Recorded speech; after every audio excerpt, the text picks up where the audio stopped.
চলে আসবে কেউ তো থাকবে না ডাইনে বামে মাটি আমার মাটির বিছানা ডাইনে বামে মাটি আমার মাটির এ দুনিয়ার মুসলমান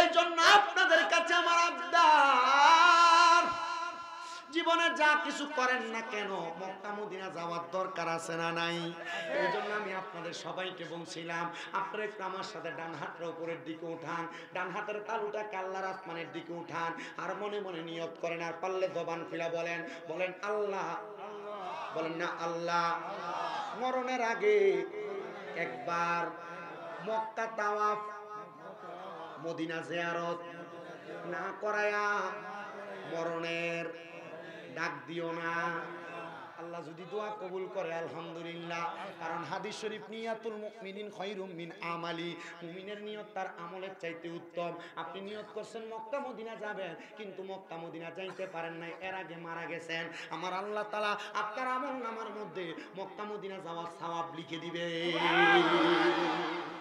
কষ্ট হচ্ছে আপনাদের ভালো ভালো নিয়ত করবেন নবীজি বলছেন ভালো ভালো নিয়ত যারা করে তারা উত্তম ব্যক্তি নবী কেন বলে ভালো ভালো নিয়ত করলো আপনি নিয়ত করবেন আল্লাহ আমি যদি 1 কোটি টাকার মালিক হই 50 লাখ দান করে দিব আপনি 1 কোটি টাকার মালিক হবেন এটার গ্যারান্টি আছে স্বাভাবিক গ্যারান্টি আছে যদি হঠাৎ হয়ে যান ভালো নিয়তের কারণে হয়েছে কি নিয়তের কারণে তাহলে ভালো নিয়ত করার দরকার কম না বেশি বেশি বেশি ভালো নিয়ত করবেন এশারের সময় যখন ঘুমাবেন নিয়ত করবেন আল্লাহ আমি ফজরের নামাজ পড়ব পড়তে পারলেন না মারা গেলেন আমলনামায় কিন্তু ফজরের সওয়াব আবার শহীদের মর্তবা কি হুজুর ঠিক আলহামদুলিল্লাহ তাহলে আমরা মক্কা মদিনা যাইতে চাই কি চাই না জবান খুলে জোরে জোরে পড়েন দয়াল আল্লাহ দয়া করেন দয়া করেন নসিবি করেন মদিনা লা ইলাহা ইল্লাল্লাহ লা ইলাহা ইল্লাল্লাহ মুহাম্মাদুর রাসূলুল্লাহ সাল্লাল্লাহু আলাইহি ওয়াসাল্লাম একটা জবানও বন্ধ রাখবেন না তাহলে জবান খুলে জোরে সরে পড়ি আলহামদুলিল্লাহ আমার টাঙ্গাইলের দেলদুয়ারের নিচপাড়া এলাকার ভাই বাবাজিরা বন্ধুরা পর্দার অন্তরালের আমার মা বোনেরা এবার অন্তরের কানটা লাগে আমার বয়ানটা শ্রবণ করবেন আমি আপনাদের কাছে আল্লাহর কোরআন থেকে 2টা আয়াত তেলাওয়াত করেছি এক নাম্বার সূরা বাইয়িনার শেষের দিকের 2 নাম্বার আয়াত আমি আপনাদের কাছে তেলাওয়াত করেছি আমার আল্লাহ তাআলা কোরআনুল কারীমে বলেন বিসমিল্লাহির রহমানির রহিম ইন্নাল্লাযীনা আমানু ওয়া আমিলুস সলিহাতি উলাইকা হুম খায়রুল বারিয়া জবান খুলে উচ্চ কণ্ঠে জোরে জোরে পড়েন আল্লাহু আকবার আল্লাহ বলেন নিশ্চয় যারা ঈমান এনেছে এবং নেক আমল করেছে এরা হইল দুনিয়ার সবচাইতে উত্তম ব্যক্তি এরা হলো দুনিয়ার সবচাইতে ভালো ব্যক্তি তার মানে বোঝা যায় যারা ঈমান এনেছে এবং নেক কাজ করেছে তারা হইল দুনিয়ার সবচাইতে ভালো ব্যক্তি সবচাইতে উত্তম ব্যক্তি এবার আপনি ঈমান আনবেন কেমনে আমরা সবাই তো মুসলমান ঈমানের ধারাবাহিকতা এখনো পর্যন্ত জানি না সবাই আবার আমার সাথে জোরে জোরে পড়বেন জোরে জোরে পড়বেন সবাই পড়েন আমানতু বিল্লাহি ওয়া মালাইকাতিহি ওয়া কুতুবিহি ওয়া রাসূলিহি ওয়াল ইয়াউমিল আখিরি ওয়াল কদরি খাইরি ওয়া শাররিহি মিনাল্লাহি তাআলা ওয়াল বাসি বাদাল মাউত এখানে 7টা বিষয় উল্লেখ করা হয়েছে আমি আপনাদেরকে ভেঙে ভেঙে বোঝানোর চেষ্টা করব এক নাম্বার আমানতু বিল্লাহ আল্লাহর প্রতি ঈমান আনা আল্লাহর প্রতি ঈমান কোনটাকে বলা হয় আপনি এক আল্লাহকে বিশ্বাস করবেন আল্লাহ ছাড়া কাউকে আপনি সিজদা করবেন না আল্লাহ ছাড়া কারোর কাছে আপনি আপনার মস্তক অবনত করবেন না ওই এক আল্লাহ ছাড়া আর কারোর কাছে আপনি ক্ষমা প্রার্থনা এক আল্লাহ ছাড়া আর কাউকে আপনি খোদা মনে করবেন না মানে তাওহীদের বিশ্বাস দেওয়া এই এক আল্লাহর প্রতি বিশ্বাস করার নাম হলো আমানতু বিল্লাহ 2 নাম্বার ওয়া মালাইকাতিহি ফেরেশতাদের প্রতি প্রতি ঈমান। কেমন ফেরেশতার প্রতি ঈমান আনবেন? আপনি আমি জানি আমাদের দুই কাঁধের মধ্যে দুইজন ফেরেশতা আছে। ইন্তেকালের পরে কবরের মধ্যে দুইজন ফেরেশতা আসবে, মুনকার নাকির। এবং আমাদের প্রত্যেকটা কর্মকাণ্ড আল্লাহ তাআলা রহমতের ফেরেশতা দিয়ে আল্লাহ পর্যবেক্ষণ করায়। এই ফেরেশতাদের প্রতি ঈমান আনতে হবে, মানে আমাদের সকল কর্মকাণ্ড ফেরেশতারা পর্যালোচনা করেন। 3 নাম্বার ওয়া কুতুবিহি, কিতাবের প্রতি ঈমান আনা। কোন কিতাবের প্রতি ঈমান আনবেন? আদম আলাইহিস সালাতু ওয়াস সালাম থেকে আমাদের নবী পর্যন্ত আমার আল্লাহ তাআলা 104 খানা কিতাব পাঠাইছেন। এর মধ্যে 100টা সহিফা, বাকি 4টা হলো শ্রেষ্ঠ কিতাব। এর মধ্যে একটা কিতাব হলো জালিকাল কিতাব লা রাইবা ফি, এটার মধ্যে কোনো সন্দেহ নাই। ওই সকল কিতাব 103টা কিতাব, সব কিতাবের বাণী রহিত হয়ে গেছে। এর পরবর্তী সময় কোরআন নাযিল হওয়ার পর কোরআনের মধ্যে প্রত্যেক কিতাবের কথাগুলো লিপিবদ্ধ করা আছে। এই কোরআন যা আদেশ করেছে তা মাইনা চলবেন, যা নিষেধ করেছে তা বর্জন করবেন। এই কোরআনের প্রতি ঈমান আনা, এটা হলো 3 নাম্বার। 4 নাম্বার ওয়া রাসূলিহি, রাসূলের প্রতি ঈমান আনা। রাসূলের প্রতি ঈমান কোনটাকে বলা হয়? রাসূলের প্রতি ঈমান বলা হয় সেইটাকে হুয়াল্লাযী আরসালা রাসূলাহু বিল হুদা ওয়া দীনিল হাক্কি লিইয়ুযহিরাহু আলাদ দীনি কুল্লিহি ওয়ালাউ কারিহাল মুশরিকুন। আমার রাসূলকে আমার আল্লাহ তাআলা হেদায়েতের বাণী দিয়া পাঠাইছে। যখন আমার রাসূল হেদায়েতের বাণীগুলা মানুষের কাছে প্রচার করে, কিছু মানুষ রাসূলের হেদায়েতের বাণীটাকে বিআফওয়াহিহিম, তাদের ফু দ্বারা বন্ধ করে দিতে চাইছিল। রাসূল গো, এরা কারা? আল্লাহ তাআলা ঘোষণা করে ওয়ালাউ কারিহাল মুশরিকুন, এরা মুশরিক, এরা বেঈমান। এই জন্য রাসূলের প্রতি বিশ্বাস রাখবা, রাসূলের প্রতি ঈমান আনবা। রাসূল যেই পথে চলতে বলেছে সেই পথে চলবা, রাসূল যেই পথে চলতে নিষেধ করেছে সেই পথটাকে বর্জন করবা। তাইলে তুমি রাসূলের প্রতি ঈমানদার। 5 নাম্বার ওয়াল ইয়াউমিল আখির, আখিরাতের প্রতি ঈমান আনা। এইটা বড় মারাত্মক রে, মারাত্মক। ওই আখিরাতের প্রতি ঈমানটা বড় মারাত্মক। এই আখিরাতের প্রতি ঈমান যার আছে সেই ব্যক্তি কবরে গেলে শান্তি পাবে। আখিরাতের প্রতি ঈমান যার নাই সেই ব্যক্তি কবরে গেলে শান্তি পাবে না। বলে হুজুর কেমনে গো, কেমনে গো? আখিরাতের প্রতি ঈমান যার আছে সে কোনোদিন নামাজ ছাড়ে না। আখিরাতের প্রতি ঈমান যার আছে সেই কোনোদিন পরের হক মেরে খায় না। আখিরাতের প্রতি ঈমান যার আছে সেই কোনোদিন মহিলা বেপরদা চলে না। আখিরাতের প্রতি ঈমান যার আছে সেই কোনোদিন মানুষকে ঠকায় না। আখিরাতের প্রতি ঈমান যার আছে সেই কোনোদিন মুনাফিকি বেঈমানি করে না। আখিরাতের প্রতি ঈমান যার আছে সেই কোনোদিন সুদ খায় না। আখিরাতের প্রতি ঈমান যার আছে সেই কোনোদিন ঘুষ খায় না। এবার আপনারা বলেন, আমরা সবার আখিরাতের প্রতি ঈমান আছে না নাই? আছে না? কিন্তু আমাদের সমাজের মানুষ আখিরাতের প্রতি ঈমান আছে, খায় সুদ। কথা বলেন না কেন? আখিরাতের প্রতি ঈমান আছে, খায় ঘুষ। আখিরাতের প্রতি ঈমান মানুষের জমির আইল খেলে। কথা বলেন না কেন? আপনি আস্তে কথা বলছেন। আবার আমাদের সমাজের এক জাতের মানুষ আছে, এদেরকে ধরে নিয়ে মসজিদের সভাপতি বানায়, এদেরকে ধরে নিয়ে মসজিদের সেক্রেটারি বানায়, এদেরকে ধরে নিয়ে এলাকার সর্দারের মাতাব্বর বানায়। কথা বলে না বাবা, কথা বলে ঠিক না ভাই? ঠিক। নবীজি বলেছে এটা কিয়ামতের আলামত। কিসের আলামত? দেখবেন নিচপাড়া চা দোকানে বসে লম্বা লম্বা কথা বলে এই সুদখোর ঘুষখোরগুলো, ঠিক না? বাজারের বড় মুরগি যেটা আছে এটা এই সুদখোর আগে কিনে। আপনার কষ্ট হচ্ছে, অসুবিধা হচ্ছে? সাক্ষী দুর্বল।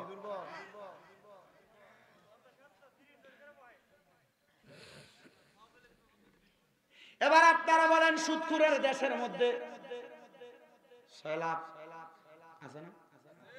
হয় খায় নয় দেয়। কি আপনাদের কষ্ট হচ্ছে? আমি যত তাড়াতাড়ি শেষ করে দিব আমি তত তাড়াতাড়ি বাড়ি যাব।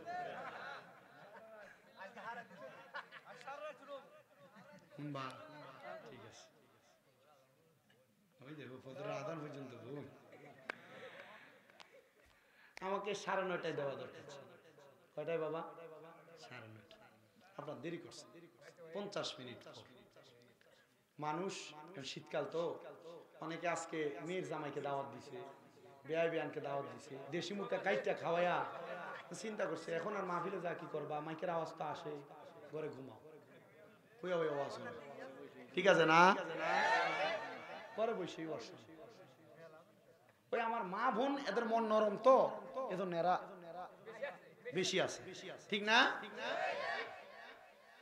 মা আমার ওয়াজ পুরুষের চাইতে মহিলা বেশি শুনে, আসলে সত্য, মহিলা বেশি শুনে। গতকালকে যেখানে মাহফিলে গেছি সেখানে ধরেন আপনাদের থেকে 2.5 গুণ বেশি হবে, 2.5 গুণ। তো যে 2.5 গুণ মানুষ বেশি ছিল, এদের থেকে 3 গুণ বেশি ছিল মহিলা। তা আমাকে মাইক দিছে, ওই আমাদের বড় বড় আলেম ছিল তো, ওইখানে আবার আমাকে মাইক দিছে 12টা 10। আমার জীবনের প্রথম এত লেটে মাইক। আমি কইলাম হুজুর আপনি এটা না করে একটা ছুরি এনে আমার গলাতে মেরে দিতেন, আপনি এটা করলেন তো কই আর করো ইনশাআল্লাহ, তুমি করলে জিকির আজকার করলে মানুষ হবে। আমি ওয়াজ করতেছি, এরা আমাকে বলতেছে, আমি বলছি যে ঠিক আছে আমি আধা ঘন্টা 40 মিনিট আসি আপনাদের কাছে। এখন দেখি আমি ওয়াজ করতে করতে 1 ঘন্টা 20 মিনিট শেষ। এই যে মদিনা শরীফের বরকতের ওয়াজ করলাম, করার পরে এক বুড়া বেটা আমার পাশে বসে, উনি বলতেছে আগামী 6 মাসের ভিতরে আমি নিজে আপনাকে আরেকবার হজ করাবো। আমি বললাম কি এত রাত্রে ওয়াজ শুনে কি আপনি কি মাথা পাগল হয়েছে কোনো? কেন? আপনি আমাকে হজ করাবেন, অনেক টাকার দরকার না? কি হবে, তুমি আমার নাতির মতো বেটা, তোমাকে হজ করাবো। মারহাবা নাই?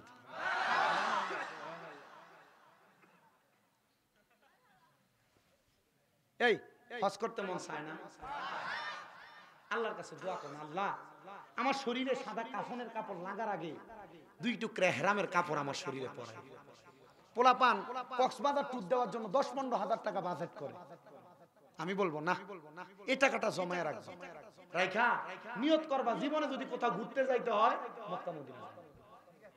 কি যে শান্তির জায়গা, কি যে আরামের জায়গা, কি মজার জায়গা, গেলে টের পাবে, ঠিক না বা? কত আরামের জায়গা, শুধু আরামের জায়গা না, শুধু আরামের জায়গা না, মক্কা এবং মদিনা 2টা জান্নাত বিদ্যমান। সরি 3টা জান্নাত বিদ্যমান, 3টা। কি 3টা জান্নাত? মক্কা শরীফের পাশে জান্নাতুল মুআল্লা, মদিনা শরীফের পাশে জান্নাতুল বাকি, মদিনা শরীফের ভিতরে মসজিদে নববীতে রিয়াজুল জান্নাত, যেখানে নবী বলছে মা বাইনা বাইতি ওয়া মিম্বারি রাউযাতুম মির রিয়াজিল জান্নাত।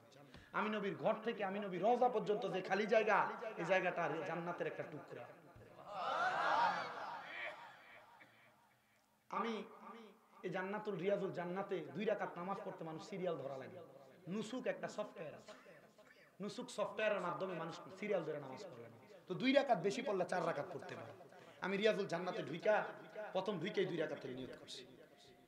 নিয়ত করার পর 2 রাকাত শেষ, পেছন থেকে মতো আড়াতেছি আল্লাহ হাজ্জি আল্লাহ হাজ্জি ফোরা ফোরা। আমি আর লড়তেছি না, আমি ওই আমার আল্লাহ হাজ্জি ওরা সামনে যাও বলতেছে, আমি সামনে দিয়ে আরো 2 রাকাত নিয়ত করছি। এই 2 রাকাত শেষ, আমার আবার বলতেছি আল্লাহ হাজ্জি ফোরা, আমি আবার সামনে দিয়ে আবার 2 রাকাতের নিয়ত করছি। দেখছি আবার পিছনে ডাক দিবে, এখন আর দাঁড়াইতেছি না, কারণ দাঁড়াইলে ধাক্কা দিয়ে বের করে দিবে। আমি দাঁড়াই না, বৈশা আবার 2 রাকাতের নিয়ত করছি। মারহাবা বলবেন না? যেখানে 1 রাকাত নামাজ পড়লে 50,000 রাকাতের সওয়াব, আর এটা জান্নাতের টুকরা রাসূল বলছেন। আমি চিন্তা করলাম এত কম নামাজ পড়লাম, এত কষ্ট করে বাংলাদেশ থেকে আসলাম, আর একটু বেশি নামাজের দরকার। আমার পাশে লন্ডনের মনচেস্টারে থাকেন, আমাকে ছেলে ডাকছেন একজন বাবা, তো উনি সাইদ কবির সাহেব। আমি কি করছি, এখান থেকে যাইয়া নবীজির মিম্বর আছে না, যেখানে দাঁড়ায় নবী খুতবা দিতেন, ওই মিম্বরের চিপা আছে একটা, এই চিপার মধ্যে ঢুকে গেছে। আমি এখানে 4 রাকাত নামাজ পড়ছি, আর আমার ওই আব্বাজান উনি পাশে দাঁড়ায় দাঁড়ায় ওই যিনি পুলিশ ওর সাথে কথা বলতেছে। আমি চিন্তা করলাম আল্লাহ এত মজার জায়গা, এত মর্যাদার জায়গা, কত মানুষ বাংলাদেশে আছে, এদের মনে তো শখ হয় আসতে, মনটা তো চায়, আল্লাহ এদেরকে আপনি আনেন না, এদেরকে নিয়ে আসেন না। আল্লাহর কসম করে বলি, আমি যতবার মক্কায় গিয়ে নামাজ পড়ছি ততবার আপনাদের, শুধু আপনাদের না, যত মানুষ মক্কা মদিনা আসতে পারে না তাদের জন্য এই দোয়াটা করছি, আল্লাহ যারা মক্কা মদিনা আসতে পারে না তাদেরকে আনার তৌফিক দান। মনটা শান্তি লাগবে, বড় আরাম লাগবে। দুনিয়াতে খায়া পড়া বাঁচতে পারবে, পান্তা ভাত পেঁয়াজ খেলেও বাঁচতে পারবে, কিন্তু মক্কা মদিনায় যে শান্তি, এই শান্তি পাবে না। সেখানে আপনার পেটের ক্ষুধা লাগবে না, জমজমের পানি খেয়ে পেট ভরে যাবে। এত মজা, এত আরাম, এত শান্তি।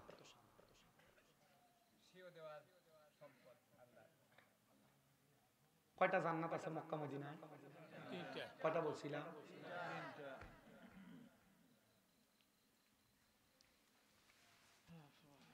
তো যেই কথা বলতেছিলাম আপনাদেরকে,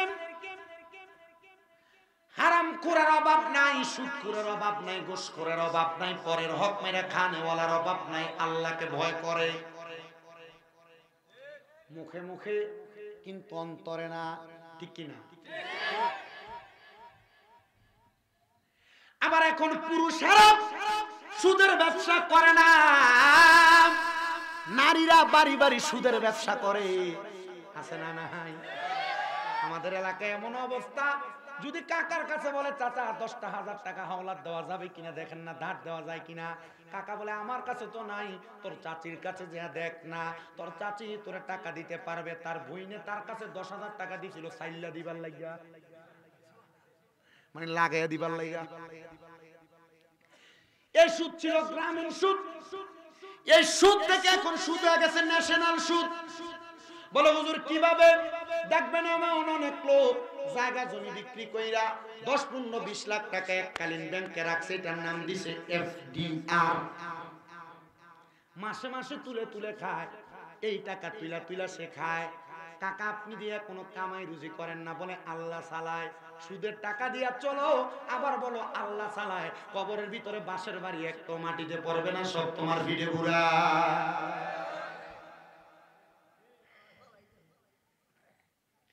সুদের আরেকটা ডিজিটাল নাম হলো ডিপিএস, আছে না? আপনার বউ আপনার পাম দিয়ে করাবে। হুজুর কিভাবে? দেখবেন আপনি যখন ইনকাম করেন, আপনার স্ত্রী আপনাকে বলবে তুমি যে যা ইনকাম করো সব টাকা নষ্ট করে ফেলাও, আমরা ছেলের তো ভবিষ্যৎ আছে, কিছু তো রাখার দরকার। এই কথা বইলে আপনার ডিপিএস নামক একটা আল্লাহর গজব কান্দে তুলে দিবে। এবার আপনি মাসে মাসে রাখবেন, আপনারা বলবে 5 বছর পরে 3.5 লাখ, 5 বছরে রাখলে 5 বছর পরে এটা 7 লাখ হবে। তো আপনি মনে করতেছেন এই টাকা দিয়ে আপনি আপনার সন্তানের ভবিষ্যৎ করে দিবেন। ওই সন্তান বড় হওয়ার পর আপনি মা বাপরে বাদ দিবেন, এটা অটোমেটিকলি। কারণ আপনি আপনার সন্তানটাকে হালাল টাকা দিয়ে তার ভবিষ্যৎ করেন নাই, হারাম টাকা দিয়ে ভবিষ্যৎ করছেন। কথা বলেন ঠিক কিনা? সব ঠিক, সব ঠিক, কিন্তু করে না। এই যে কি করে না। তো আসেন আমি আমার কথার ধারাবাহিকতার মধ্যে যাই। মুসলমান, ওয়াল ইয়াউমিল আখির, আখিরাতের প্রতি বিশ্বাস করা। আখিরাত কেমন? এই আখিরাতের প্রতি বিশ্বাসটা কেন আপনি করবেন? কত মারাত্মক জায়গা আখিরাতের মতো জায়গা। ওই আখিরাত আপনার কবর থেকে শুরু হয়ে যাবে যখন আপনি ইন্তেকাল করবেন। ইন্তেকালের আগে আপনার বাড়ির আশেপাশে 2 জন ফেরেশতা ঘোরাফেরা করতে থাকবে, আপনার প্রত্যেকটা চালচলন দেখতে থাকবে। এ বান্দা, ওই কবরের প্রস্তুতি তুমি নিতে পারো নাই, আখিরাতটাকে সুন্দর করার জন্য তুমি পুঁজি বানাইতে পারো নাই। দুনিয়ার শ্বশুর বাড়িতে যাওয়ার আগে মিষ্টি নাও, ফল নাও, ফ্রুট নাও, কত কিছু নিয়ে যাও। ওই কবরে যে যাইবা, ওই কবরে যাওয়ার আগে তুমি কোনো পুঁজি তোমার কাছে বানাইতে পারো নাই। হুজুর, আখিরাতের পুঁজি কোনটা? আখিরাতের 3টা পুঁজি তোমার জীবনেতে তুমি নির্ধারণ করে নাও।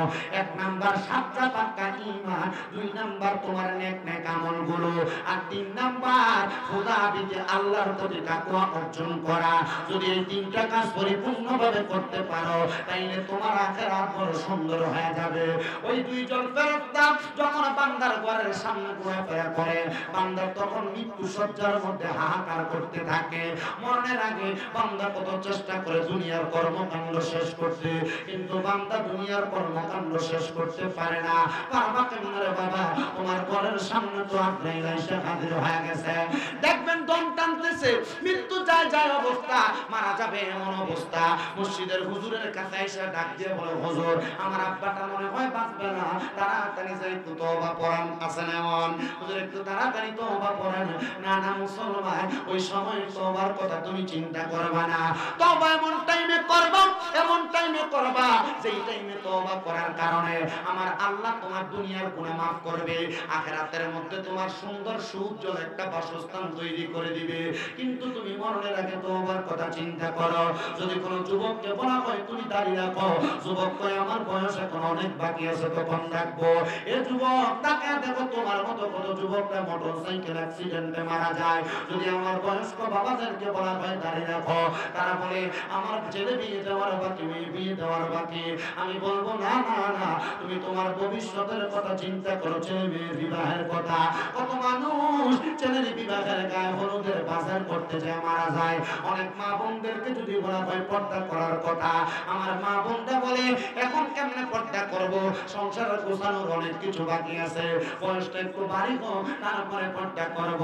মা গো একটু মনোযোগ লাগে, শোনো গো মা, আমি তোমাদের সন্তানের মতো, মনে রাখবা এখন করার পরে করো।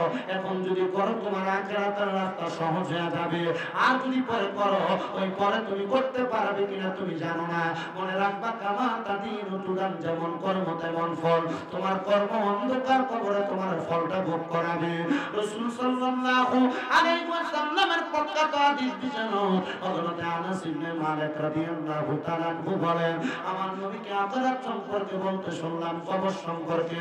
নবীজিকে জিজ্ঞাসা করলাম, ইয়া রাসূলুল্লাহ আপনি বলেন না ওই কবরের অবস্থাটা কেমন হবে একজন মানুষের জন্য? নবী আমার বলে কবরের অবস্থা হবে দুই রকম। ও মায়ার নবী কেমন? নবী বলে ঈমানদারের জন্য এক রকম, বেঈমানের জন্য আরেক রকম। নবী কেমন করেন? ঈমানদারের জন্য এক রকম আর বেঈমানের জন্য আরেক রকম। শুনে রাখেন মুসলমান, বেঈমান বান্দা যখন কবরে যাবে, বেঈমান বান্দার লাশটা কবরে রাখার সাথে সাথে তার কবরে যখন মিনহা খালাকনাকুম ওয়া ফিহা নুঈদুকুম ওয়া মিনহা নুখরিজুকুম তারাতান উখরা বলে মাটি ঘোরা দেওয়া হবে। মানুষ 40 কদম হাইটা আসার আগে তার কবরের মধ্যে আযাবের ফেরেশতারা জিজ্ঞাসা করা শুরু করে দিবে। তার কবরের মধ্যে এই আযাবের ফেরেশতারা আযাব দেওয়া শুরু করে দিবে। ওই বান্দা কবর হবে বড় ভয়ঙ্কর। দুনিয়াতে বান্দা যদি পরের হক মাইরা খায় থাকে, কবরের মাটি তার এমন ভাবে চাপ দিবে বান্দা সহ্য করতে পারবে না, সহ্য করতে পারবে না।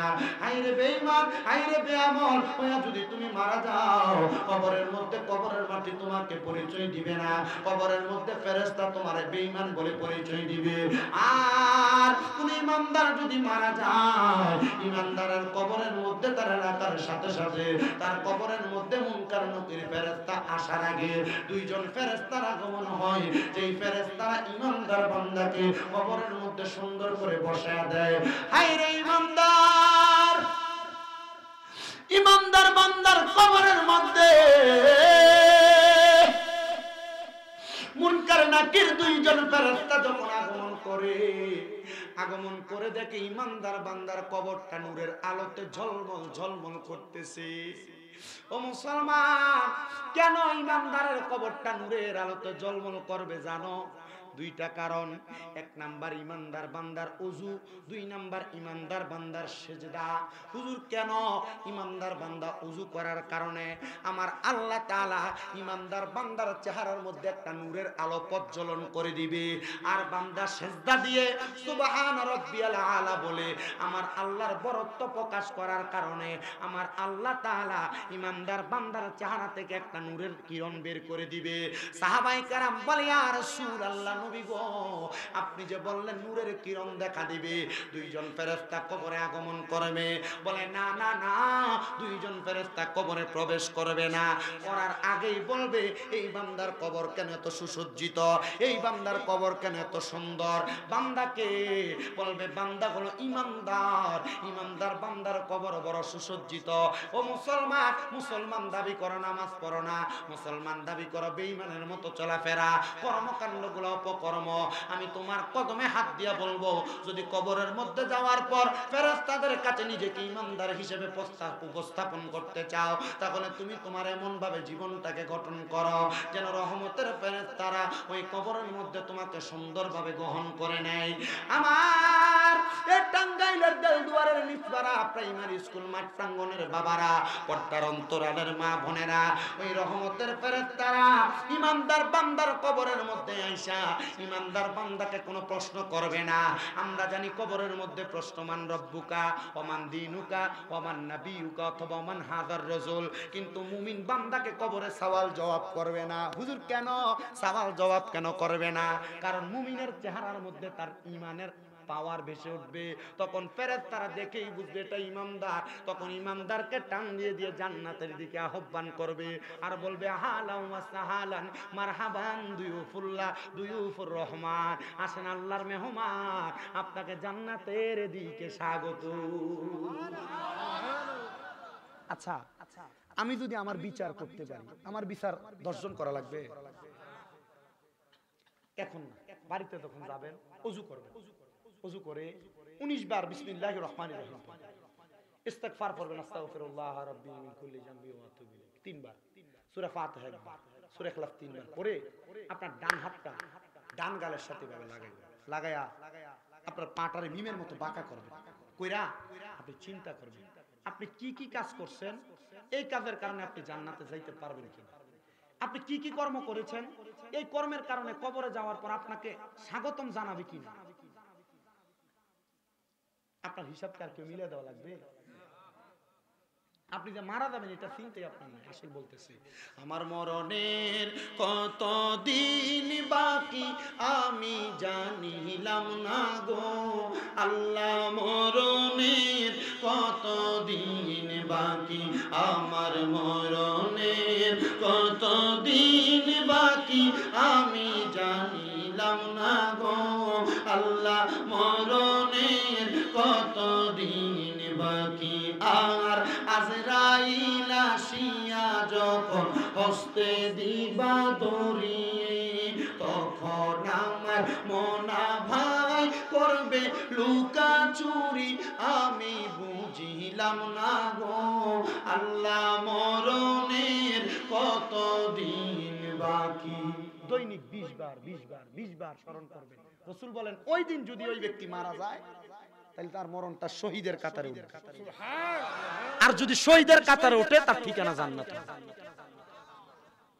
আরে 40 দিনের আগে ভাইরে মৌতের নিশানি জমদূতে আসিয়া তোমার হাতে দিবে বান্দি আমি জানিলাম না গো আল্লাহ, মরণের কত দিন বাকি আমার মরণের কত দিন বাকি আমি জানিলাম না গো আল্লাহ, মরণের কত দিন বাকি।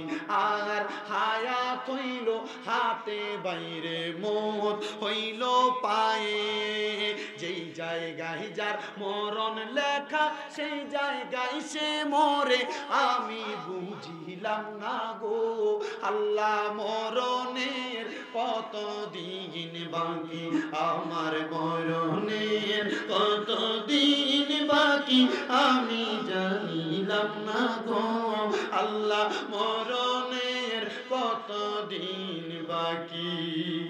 আমার দাড়ি পাকা মুরব্বি বাবাজিরা গো, এ পর্দার অন্তরালের মা, অন্তরের কানটা লাগে শুনো গো মা, ইমানদারকে তো রহমতের ফেরেশতারা স্বাগতম জানায়া জানায়া জান্নাতে নিয়ে যাবে, কিন্তু বেঈমানের কেমন অবস্থা হবে জানো?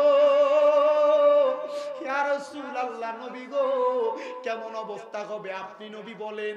নবী আমার বলে বেঈমানের রূহ যখন, বেঈমানের লাশ যখন কবরে রাখা হবে, বেঈমানের লাশটারে পায়ের মধ্যে বেরি লাগায় লাগায় টানতে টানতে নিয়ে যাওয়া হবে, বেঈমানের রূহ ডাক দেবে রে ফেরেশতা, এ ফেরেশতা কেন রে আমার এত তাড়াতাড়ি তুমি নিয়ে যাও? তুমি যদি জানতা আমার আল্লাহ তাআলা আমার জন্য কত ভয়ঙ্কর আযাবের ব্যবস্থা করেছে, তাইলে তুমি আমার ওই কবরের দিকে থেকে এত তাড়াতাড়ি নিয়ে যাইতা না। নবী গো কেমন আযাব দেওয়া হবে?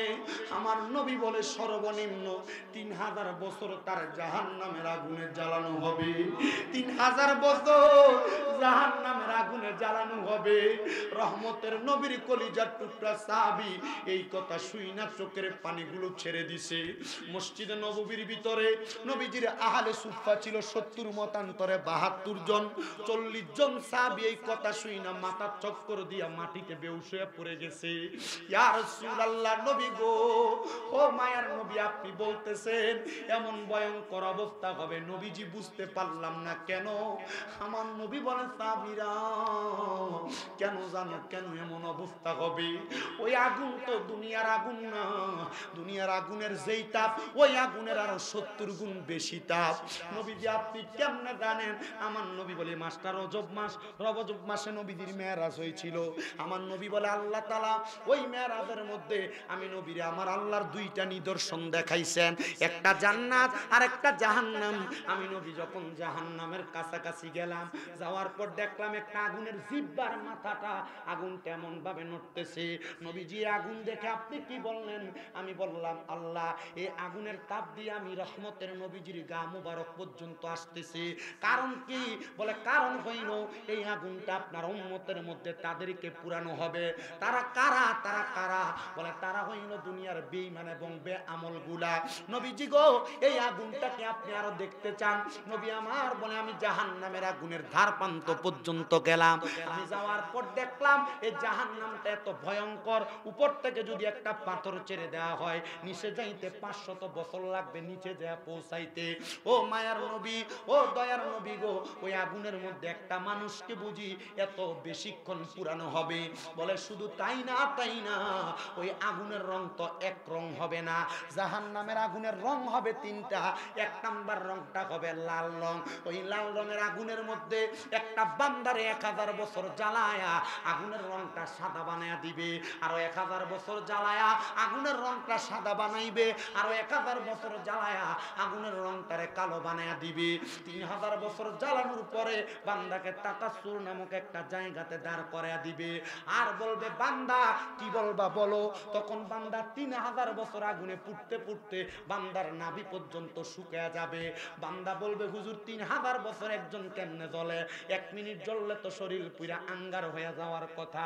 নবী বলে, না না না না, একবার আগুনে পুরার পর ফায়াকুন বইনা আমার আল্লাহ আবার দেহ তৈরি করবে, আবার আগুনে পুরায়া আল্লাহ তাআলা আবার দেহ তৈরি করবে, বারবার শাস্তি দিবে। নবী একবার পুরাই নেই তো চলে, এতবার কেন শাস্তি দিবে? বলে, তুমি তো দুনিয়াতে গুনাহ একবার করো নাই, সুদ একবার খাও নাই, নামাজ একবার ছাড়ো নাই, পরের হক একবার মারো নাই, মিথ্যা কথা একবার বলো নাই, গালিগালাজ একবার করো নাই, বারবার বারবার গুনার কাজ করেছ। এই জন্য তোমাকে বারবার বারবার আগুনের মধ্যে তাপ দেওয়া হবে, কষ্ট দেওয়া হবে। ও নবী, ওই তাকাসসুর নামক জায়গাতে দাঁড় করে তার এবার কথা বলার সুযোগ দিবে। হুজুর 3000 বছর জ্বলার পরে আপনার যদি 3000 বছর মারা হয়, 3000 বছর পরে যদি কথা বলার সুযোগ দেয়, ওই কবরে 3000 বছর পর্যন্ত কথা বলার সুযোগ নাই, ডাইরেক্ট মাইক শুধু। কি ডাইরেক্ট না, ডাইরেক্ট কি চলবে? কাঁচা বাঁশের গোড়া দিয়ে বেরিয়ে, এই শুকনা বাঁশ দিয়ে বাড়ি দিলে আমরা যেই খাইয়া হাড্ডি শক্ত বানাইছি, বাঁশ ভেঙে যাবে। কিন্তু কাঁচা বাঁশের গোড়াগুলা কাছাকাছি থাকে তো বাড়ি দিলে এটা সাইফা লাগবে, কাটবে কি, হাড্ডি বোতা হয়ে যাবে না? আপনাদের কষ্ট হচ্ছে নাকি জোর করে বলতেছে? চিন্তা করতেছে, হুজুর পয়সা দিয়ে আনছি না আপনারে, আগে খাটামু এরপরে টাকা দেবো।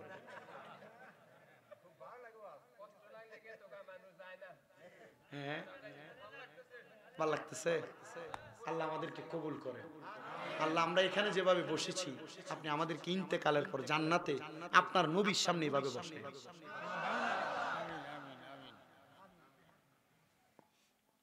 দুনিয়া ক্ষুদ্র, দুনিয়ার কয়দিন যেন জাহান্নামের একদিন 50,000 বছর, জাহান্নামের একদিনের সমান। 3000 বছর যে জ্বালাইব চিন্তা করছেন? 50,000 বছর আপনি বাঁচবেন, 1000 বছর বাঁচবেন। আমাদের আদি পিতাই তো বাঁচেন না।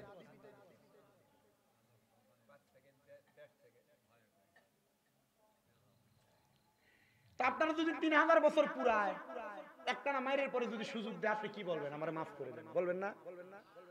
3000 বছর এভাবে মারলে তো বান্দা মাফের কথা বলবে, কিন্তু না, এ বান্দা মাফের কথা বলবে। কারণ বান্দা গুনাহগার, মাফের কথা তখন সে ভুলে যাবে। বেঈমান ইন্তেকালের সময় সাকারাতুল মাউতের বিছানায় কালেমা ভুলে যায়। বেঈমান এমন বহুত বেঈমান আছে দেখবেন, হারাম খায়, ইমাম সাহেবের পেছন দিয়ে দেয় আল্লাহু আকবার বলে। কি কথা বলে না কেন? আছে না এমন? কিন্তু আল্লাহ না করুক ইমাম সাহেব একটা পাঁচ দিল, স্বাভাবিকভাবে বোঝাচ্ছি, মানে হাওয়া বের হয়ে গেল, ওযু ভেঙে গেল ইমাম সাহেবের। আচ্ছা যদি বেটারা সামনে আইনা যদি দেয় যে আপনার বেলা নামাজ দেয়, ওই যে সাজদা ফালাই দিয়ে ওই যে সৌদি আরবের লম্বা পাঞ্জাবি বেয়াইয়ের মতো ভাগবে, জানেন আপনারা এই ঘটনা? জানেন না? এমন ভাগবে, আপনি না জানলে সবাই জানে। আপনার কষ্ট হচ্ছে কোনো? ওয়াজটা আমি কি পরিপূর্ণ শেষ করব? আল্লাহ কবুল করুক, আমিন পরে। না আমি মাইক ধরছি যে বেশি সময় হয় নাই, 5 মিনিট কম 1 ঘন্টা হয়েছে। তবে স্টেজে আসছি যে 1 ঘন্টা মোটামুটি 17 মিনিট হয়েছে। আমার সব টাইমে করাই ঘন্টা হিসাব আছে। আমি আমার টাইম আমি লিখে বইলা দিছি বাবাকে। ওই বেঈমান বান্দারা শাস্তি দেওয়ার পরে আপনি মনে কষ্ট নিন, এটা মনিটর না, এটা স্টেজে থাকার কথা, ঠিক না? এর থেকে ছোট স্টেজে মনিটর দেয় ভাই, না আমি বলিও না, স্টেজে থাকার কথা, আর ওইখানে স্পিকার থাকার কথা, ঠিক আছে না? 2 নাম্বার 2টা মাইক যদি এখানে থাকতো, আপনার সাউন্ড সব ঠিক আছে, এই যে আপনি যেই প্রসেসর লাগাইছেন এটা ডাবল প্রসেসর না? ডাবল প্রসেসর, আমি জানি, কারণ কুমিল্লার যে শ্রেষ্ঠ মাইক ম্যাজিক টোন আমার আড্ডাই ওখানে, আমি বুঝি সব মোটামুটি। কথা বুঝতে পারছেন তো? আপনার এখানে দোষ মোটামুটি সেটিং যে হয়েছে না, সেটিং এর কারণে একটু লটস হয়েছে, আমি বুঝতে পারছি। ওই মাইকগুলো যদি 2টা 2 সাইডে হইতো, আমি যে চিল্লানি মারি না, ইউনিট কাটার কথা, গতকালকে 3টা ইউনিট কাটছে। গাউসিয়া মাইকের দোকানওয়ালার নাম আমার কল দিছে আজকে দুপুরের পরে, হুজুর কি ওয়াজ করলেন? আপনার আগে আরো বয়সী চিল্লাইছে দুজন, আপনি তো দেখলাম যে হুজুর 1 বিঘা দূর থেকে ওয়াজ করেন, আমার 2টা ইউনিট 3টা ইউনিট কাটলো। একটা ইউনিটের কয়েলের দাম কত? 450 টাকা। কয়েল যে কয়েলের পেপারটা 450, আর বেশি ভালো যেটা এটার দাম হচ্ছে 850 টাকা। আমি সবই জানি, আমরা পাইকারি আনাই তো ওই দোকানে, মোটামুটি চলে না, সব ঠিক আছে না। আমি বাজে বলছি না, আপনি প্রথম হয়তো আমার প্রতি রাগ করছেন, আমি তো প্রত্যেকদিন মাইক, আপনি প্রত্যেকদিন প্রোগ্রাম করেন, আমি প্রত্যেকদিন বুঝছি আপনার কথা, ঠিক আছে, সব ঠিক আছে। আমি যতটুক করতেছি আপনারা বুঝতেছেন তো, এতটুক বুঝলে আমার চলবে। আপনি যদি আমার স্টেজে না উঠে মসজিদে দিতেন ওয়াজ, আমি এভাবে আপনারা শুধু আমার জন্য দোয়া করবেন। আমার কুমিল্লাতে 6টা মাদ্রাসা ছিল। কয়টা? একটা। আমার মাদ্রাসাগুলোর জন্য দোয়া করবেন, মাদ্রাসার ছাত্রদের জন্য একটু দোয়া করবেন, করবেন না আপনারা? আমার ছাত্ররা পুরো পৃথিবীবাসীর জন্য প্রত্যেকদিন তাহাজ্জুদের সময় দোয়া করে, প্রত্যেকদিন মাগরিবের আগে 15 মিনিট খতমে খাজেগান করে তারপর 5 মিনিট দোয়া করে। আপনি দেখলে অবাক হবেন, আমার মাদ্রাসার যে 5 বছরের বাচ্চাটা, এই বাচ্চাটাও চোখের পানি ফালায় ফালায় কান্দা কান্দা দোয়া করে। আলহামদুলিল্লাহ, আমি আল্লাহর কাছে শুকরিয়া আদায় করি। আল্লাহ, আমি দুনিয়াতে কি করে গেছি জানি না, তবে মাদ্রাসাগুলোর বাচ্চাদের দোয়ার বরকতে তুমি আমার মাফ করো। এবার 3000 বছর জ্বালানোর পরে বান্দাকে তাকাসসুর নামক জায়গাতে দাঁড় করাবে মুসলমান। ওই তাকাসসুর নামক জায়গাতে দাঁড় করায়া ওই বান্দাকে বলবে, বান্দা কি বলো, তোমাকে সুযোগ দেওয়া হলো, বলো এবার বান্দার জবান দ্বারা 3বার ব্যবহার হবে মোহে মোহে মোহে, 3বার পানি পানি পানি বলে 3বার চিৎকার করে বান্দা ডাকবে। ওই বান্দাকে পানি দেওয়া হবে। সাহাবায়ে কেরাম চোখের পানিগুলো ছেড়ে দিছে। ও মায়ার নবী, নবী গো, আপনি নবী বলেন না এত কষ্ট দেওয়া হবে, তাকে কি তখন পানি দেওয়া হবে না? আমার নবী কান্দে আর বলে, ক্বালা নাম, হ্যাঁ পানি দেওয়া হবে নবী গো। কেমন পানি দেওয়া হবে? আমার নবী বলে, দুনিয়ার পানির মতো না। দুনিয়ার পানির মধ্যে একটু ময়লা পড়লে আপনি পানিটা ফেলাইয়া দিয়া আপনার পানির পাত্রটা ধুইয়া তারপরে পানি পান করেন। আমার নবী বলে, উম্মত, যেই পানি দেওয়া হবে অন্যান্য জাহান্নামীদেরকে, যেই জাহান্নামের মধ্যে পুরানোর কারণে তাদের রক্ত এবং পুঁজগুলো নিচে পড়ছে, ওই রক্ত এবং পুঁজগুলাকে লোহার একটা গরম পাত্রকে আগুনের কয়লা যেমন ওই লোহার পাত্রটার এমন গরম বানায়া রক্ত পুজগুলা নিবে।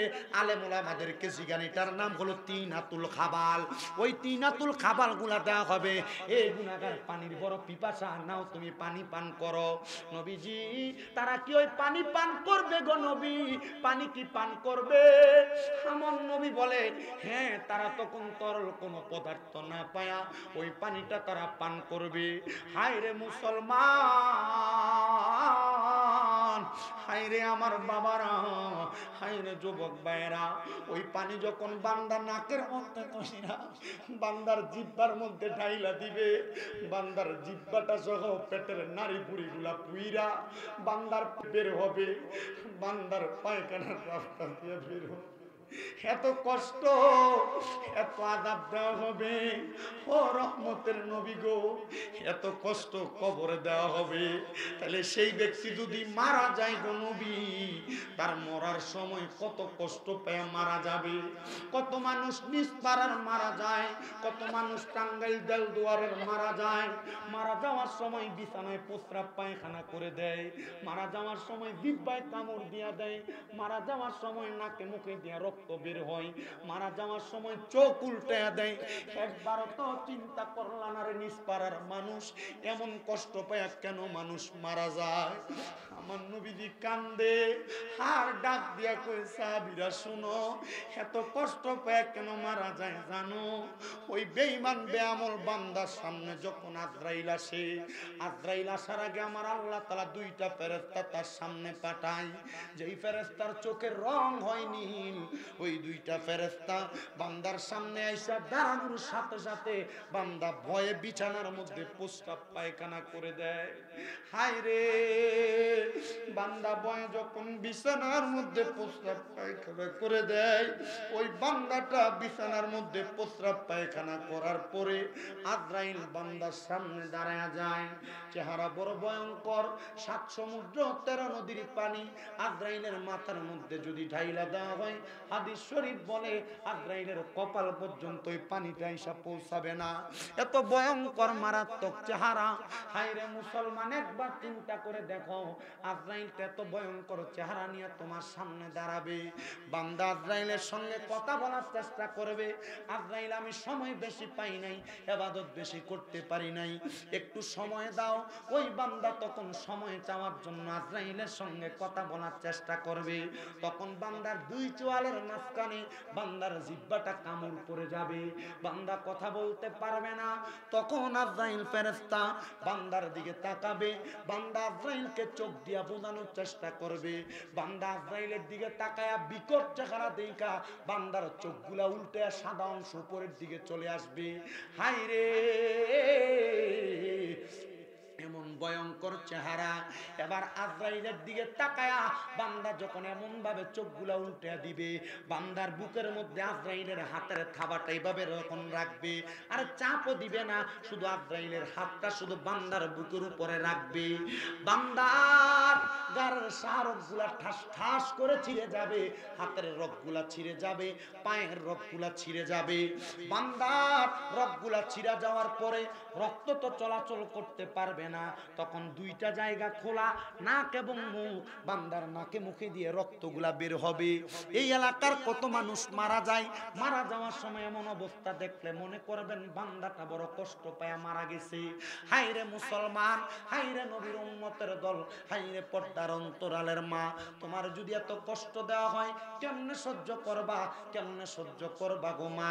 এবার আল্লাহর নবী বলেন, উম্মত শুধু তাই নয়, তাই নয়, বান্দার রূহ যখন কবজ করে, ইদ্রিস পয়গম্বর বলে দুনিয়ার জমিনের মধ্যে একটা জীবিত ছাগলকে লটকায়া চামড়াটা জীবিত অবস্থায় টাইনা টাইনা চিরা ফেললে বান্দার এই ছাগলটার যত কষ্ট হবে, বান্দার দেহ তাইকা রুহুটাকে আলাদা করলে বান্দার এর চাইতে আরো বেশি কষ্ট হবে।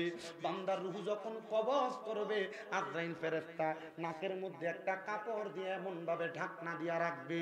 হুজুর এটা কেমন কথা? আজরাইল ফেরেশতা নাকের মধ্যে কাপড় দিয়া রাখবে, রাখবে? বলে হ্যাঁ। বান্দার রুহুটা নিয়ে প্রথম আসমানের দিকে যাবে। আসমানের ফেরেশতারা ওই বান্দার রুহুটাকে দেখা মুখ থেকে থুতু নিক্ষেপ করবে, থু থু বলে থুতু নিক্ষেপ করবে। আজরাইল জিজ্ঞাসা করবে, তোমাদের কাজ বান্দাকে নিয়ে যাওয়া, বান্দার রুহুকে রিসিভ করা, কিন্তু তোমরা দি বান্দাকে থুতু নিক্ষেপ করো, কারণ কি? ওই ফেরেশতা প্রশ্ন করবে, আজরাইল তোমার নাকের মধ্যে কাপড় দিলা, কারণ কি? বলে বান্দা গুনাহ করতে করতে, পরের হক খাইতে খাইতে, বান্দা দুনিয়ার জমিনে নাফরমানি করতে করতে বান্দার রুহুটা দুর্গন্ধযুক্ত রুহ হয়ে গেছে, এই জন্য আমরা নাকের মধ্যে আমি কাপড় লাগাইলাম। চিন্তা করে দেখো, তোমার কর্মের কারণে তোমার রুহু দুর্গন্ধ রুহ হয়ে যাবে। ওই ফেরেশতারা বলবে, তুমি যেই কারণে নাকে কাপড় লাগাইছো, এই কারণে আমরা বান্দার দিকে থুতু নিক্ষেপ করলাম। হুজুর বান্দার ঠিকানা কি? বলে বান্দার ঠিকানা ফি নারি জাহান্নাম খালিদিনা ফিহা, বান্দার ঠিকানা জাহান্নাম, একদিন দুই দিন না, খালিদিনা ফিহা, বান্দা চিরস্থায়ী বাসিন্দা হয়ে জাহান্নামে থাকবে। হুজুর গো, ওই জাহান্নামী বান্দা কারা? কয় যাউলাইকা হুম শাররুল বারিয়া, এরা হইল দুনিয়ার সবচাইতে নিকৃষ্ট বান্দা, দুনিয়ার সবচাইতে বাদ বান্দা, দুনিয়ার সবচাইতে খারাপ বান্দা। হুজুর, বেঈমান বান্দা, বেআমল বান্দা, নাফরমান বান্দাকে এত কষ্ট দেওয়া হবে, তাহলে যারা ঈমানদার তাদেরকে কি এত কষ্ট দেওয়া হবে? আমার নবী মুস্কি মুস্কি হাসে, আর চোখ মুবারকের পানিগুলা পইরা নবীর গাল মুবারক, দাড়ি মুবারক গুলো ভিজে যায়। নবী গো, ঈমানদারের কথা বলার কারণে আপনি নবী হাসতেছেন, আবার চোখ দিয়ে পানিও পড়তেছে। নবী কারণ কি? বলে এটা দুঃখের কারণ না, দুঃখের কান্না না, এটা হলো সুখের কান্না। নবী কেন? বলে ঈমানদারের রূহ যখন আজরাইল কবজ করতে আসবে, একবার আসবে না, দুইবার আসবে না, তিনবার আসবে না, চারবার আসবে ঈমানদারের রূহ নেওয়ার জন্য, কিন্তু আজরাইল ফেরেশতা ঈমানদারের রূহ নিতে পারবে না। ঈমানদারের সামনে আইসা আজরাইল ফেরেশতা যখন আসবে, ঈমানদারের বুকের মধ্যে হামলা করবে, বুকের মধ্য থেকে আওয়াজ আসবে, আজরাইল, ঈমানদারের বুক দিয়ে রূহ কবজ করা যাবে না, কারণ ঈমানদারের বুকের মধ্যে আল্লাহ রাসূলের মুহাব্বত আছে। এমন মহাব্বত আছে অন্তরে, যদি থাকে তাহলে এখান থেকে রুহু নেওয়ার সময় দুইটা ফেরেশতা বাধা দিবে। আর যদি বলেন মহাব্বত আছে, তাহলে নামাজ আছে। যদি বলেন মহাব্বত আছে, মা বাবার খেদমত আছে। যদি বলেন মহাব্বত আছে, হারাম খানা ছাড়া আছে। কথা কম। ইমানদারের কপালের মধ্যে হামলা করবে, কপালে সবচাইতে বান্দার আকর্ষণীয় জায়গা, বান্দার মুখের মধ্যে যখন হামলা করবে, বান্দার কপালের মধ্য থেকে দুইটা ফেরেশতা জবাব দিবে, এ আজরাইল, বান্দার কপাল দিয়ে রূহ বাহির করা যাবে না। বলে কেন রূহ বাহির করা যাবে না? বলে বান্দা 5 ওয়াক্ত নামাজে আল্লাহ তাআলার সিজদা দিয়া দিয়া সুবহানা রাব্বিয়াল আলা বইলা আমার আল্লাহ তাআলার প্রশংসা করেছে, এই জন্য বান্দার রূহ কপাল দিয়া বের করা যাবে না। এবার আজরাইল আইসা বান্দার ডান দিকে হামলা চালাইবে, বান্দার রূহ যখন কবজ করবে, বান্দার ডান দিক থেকে জবাব দিবে, রে আজরাইল, আমি ডান দিকে বান্দার দান এবং সদকা, আমি বান্দার রূহ কবজ করতে দিব না। বাম দিকে হামলা করবে, বাম দিক থেকে জবাব দিবে, আমি বললাম বান্দার পিতা মাতার খেদমত, আমি বান্দার রূহ কবজ করতে দিব না। কেন রে, কেন রে, কেন? বলে বান্দা দুনিয়াতে কাজগুলা ভালোভাবে আদায় করেছে। আজরাইল বলবে, আল্লাহ, ও আল্লাহ, কেমনে রূহ কবজ করব গো? এবার বান্দার রূহ কবজ করার জন্য আমার আল্লাহ আজরাইল রে বলবে, নবীনা বলেছে বান্দা ঈমানদার হওয়ার কারণে মরার সময় কালিমা নসিব হবে, যাও বান্দার সামনে দাঁড়াও, বান্দা জবান দিয়ে কালিমা পড়বে, যখন মুখ দিয়ে বাতাসটা বের হবে, ওই বাতাসের সাথে বান্দার রূহটা কবজ করবা। আজরাইল দাঁড়ায়া থাকবে, মুমিন বান্দা কালিমা পড়বে, বাতাসের সাথে রূহটা কবজ করা হবে। হুজুর তখন কি মুমিন বান্দা কষ্ট পাবে না? বলে না না না, ছোট্ট একটা বাচ্চা কান্না করলে, মা মুখের মধ্যে দুগ্ধ দিলে, বাচ্চা যেমন ভাবে মাথাতে হাত বুলে দিলে ঘুমায়া যায়, মুমিন বান্দা তেমন ভাবে ঘুমায়া যাবে। মুমিন বান্দা মৌতের কষ্ট টের পাবে না।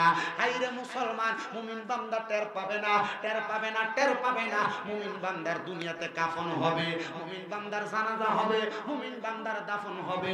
দাফনের পরে আজরাইল বলবে, আল্লাহ, মুমিন বান্দার রূহ কোথায় নিব? মুমিন বান্দার রূহ আজরাইলকে বলবে, এ আজরাইল, তুমি আমার এত আস্তে কেন নিয়ে যাও? আর বেঈমানের রূহ বলবে এত তাড়াতাড়ি কেন নিয়ে যাও? মুমিন বান্দার রূহ বলবে আব্রাইল এত আস্তে নিও না, তাড়াতাড়ি নিয়ে যাও। তুমি যদি জানতা আমার আল্লাহ তাআলা আমার জন্য কত বড় নিয়ামত রেডি করে রাখছে, তাইলে তুমি আমার এত তাড়াতাড়ি নিয়ে যাইতা না। ও বাবা, আপনাদের এলাকায় এক জাতের মাছ আছে যেটা ধরলে পিছলে পিছলে যায়, বাইন মাছ। এ মুমিন বান্দার রূহ আজরাইলের হাতে থাকবে না, এমন পিছলে পিছলে যাবে। আমার হুজুর কুমিল্লা আলিয়া মাদ্রাসার মুহাদ্দিস, হেড মুহাদ্দিস, উনি 3 ঘন্টা একটা না 4 ঘন্টা ক্লাস করাইলে টের পাওয়া যায় না। উনি এই হাদিস পড়াইতে যে উনি চোখের পানি ছেড়ে দিছে, কাঁদতেছে। হুজুর কাঁদেন কেন? আরে বাবা, আমার রূহ এমন হবে কিনা এটার জন্য কাঁদতেছে। মারহাবা বললেন না? এ মুসলমান, এ নিচবাড়ার বাবারা, এ পর্দার অন্তরালের মা, মুমিন বান্দার রূহটা আজরাইলের হাত থেকে এমন ভাবে বিছনা যাবে, আজরাইল জান্নাতের মধ্য থেকে স্বর্ণ রূপার 2টা পেয়ালা নিয়া মুমিন বান্দার রূহটা যখন রাখবে, সেই জায়গার মধ্যে মুমিনের রূহ থাকবে না। আজরাইল বলবে আল্লাহ,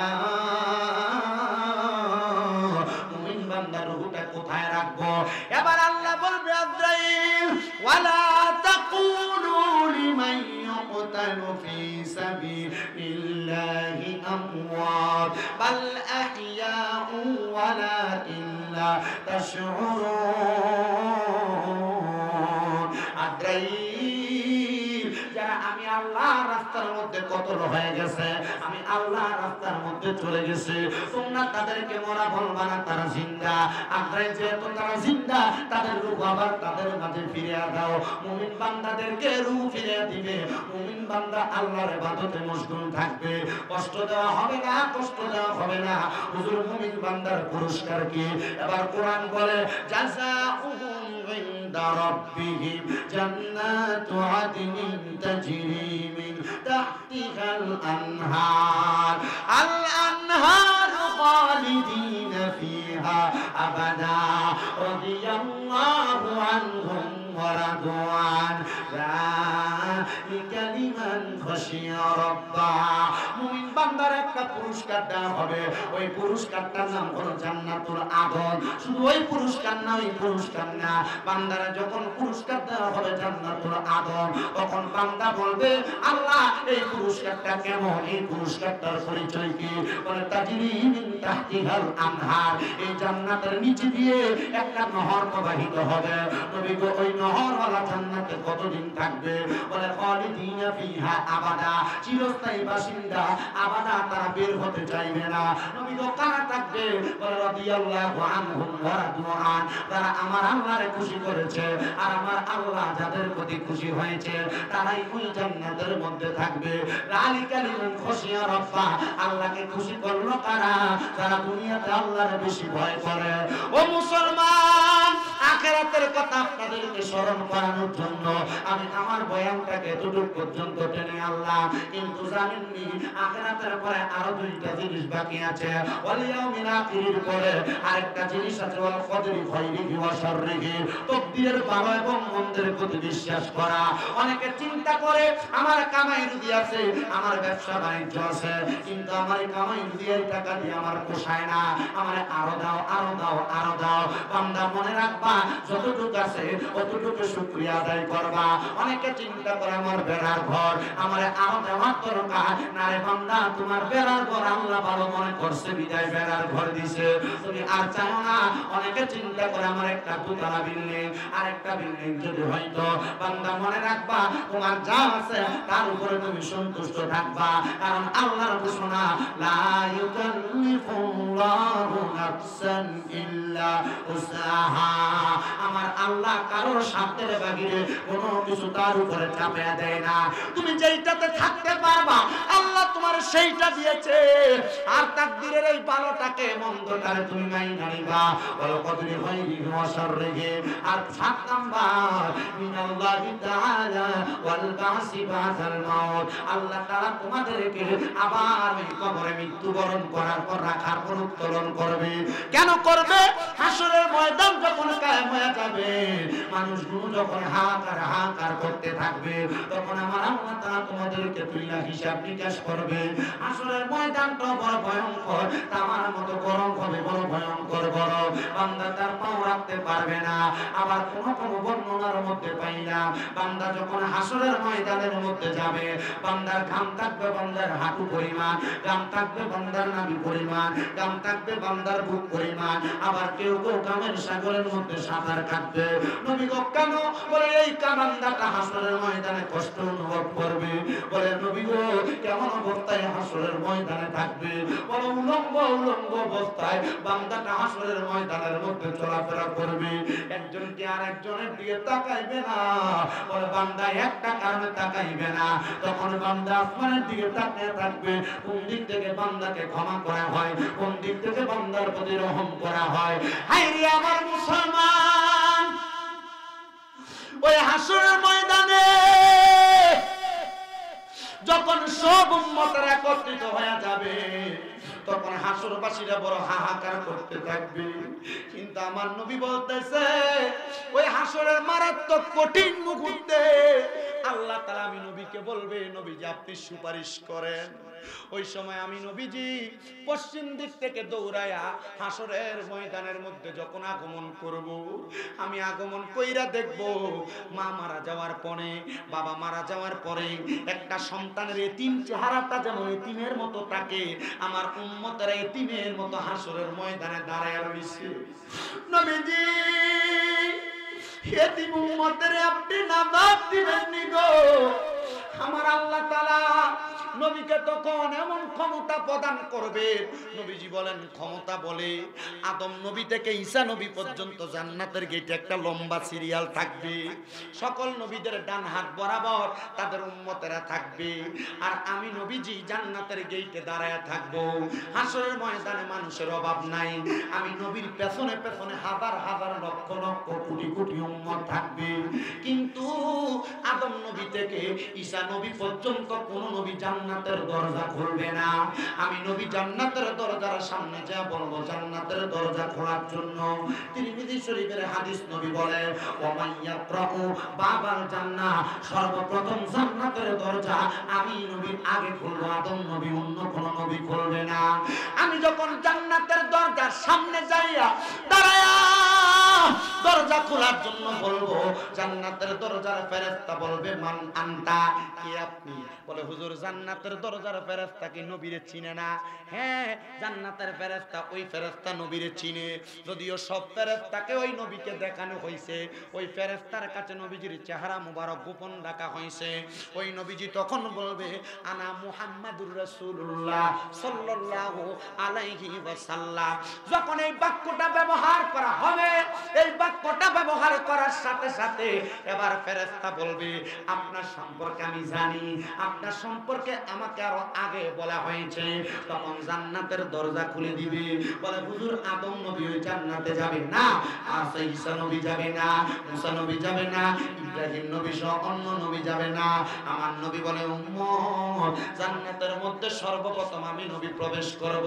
দরজার চৌকাঠটা আপনারা চিনেন, নবী আমার বলেন উম্মত ওই জান্নাতের দরজার মধ্যে ঢুইকা আমি নবী চৌকাঠ বরাবর দাঁড়াইব। আমার প্রত্যেকটা উম্মতকে আগে আমি জান্নাতে নিয়ে যাব। নবী গো সব উম্মতকে জান্নাতে নিবেন।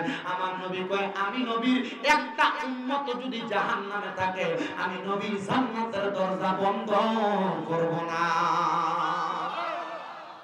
নবীদের একটা গুনাহগার উম্মত যদি জাহান্নামে থাকে, নবীদের জান্নাতের দরজা বন্ধ করবে।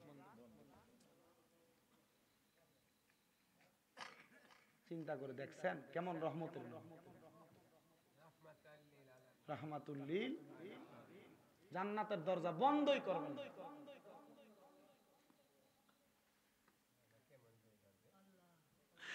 আমার মুসলমান ইমানদার, এ নবীর উম্মতের দল একটু মনোযোগ লাগায়া অন্তরের কানটা লাগায়া বয়ানটা শ্রবণ করেন। আমি আর বেশিক্ষণ আপনাদেরকে কষ্ট দিতে চাচ্ছি না, আর 10টা মিনিট সময় আপনারা আমারে দিবেন, তারপর দোয়া করে আমি আপনাদের কাছ থেকে বিদায় নিব। এবার জান্নাতের দরজাটা বন্ধ না কইরা নবী বলে শুধু জান্নাতের দরজার মধ্যে দাঁড়াবো না, শাফাআতি আহলি কাবাইরি মিন উম্মতি। নবীজি বলেন আমার উম্মতের ভিতরে কবিরা গুনাহ করেছে, তার জন্য আমি নবী সুপারিশ করব। কবিরা গুনাহ করছেন এমন উম্মতকে নবী সুপারিশ করে জান্নাতে নিয়ে যাবেন। তবে উম্মতেরা ওই নবীর প্রতি ঈমানটা কেমন থাকা লাগবে। এবার এই কথা শুনে আপনি নামাজ ছেড়ে দিবেন, এই কথা শুনে আপনি রোজা ছেড়ে দিবেন, এই কথা শুনে আপনি ইবাদত ছেড়ে দিবেন না। নবীজি ওই কবিরা গুনাহ করনেওয়ালা উম্মতের জন্য সুপারিশ করবে যারা দুনিয়াতে নবীর প্রতি ঈমানটাকে ঠিক রাখা দুনিয়ার জমিনের মধ্যে চলাফেরা করেছে, চলাফেরা কইরা ভুলে তাদের কবিরা গুনাহ তাদের কর্মকাণ্ড দ্বারা হয়েছে, আমার নবীজি তাদেরকে সুপারিশ করে করে জান্নাতে নিয়ে যাবে। জোরে কন্যা সুবহানাল্লাহ।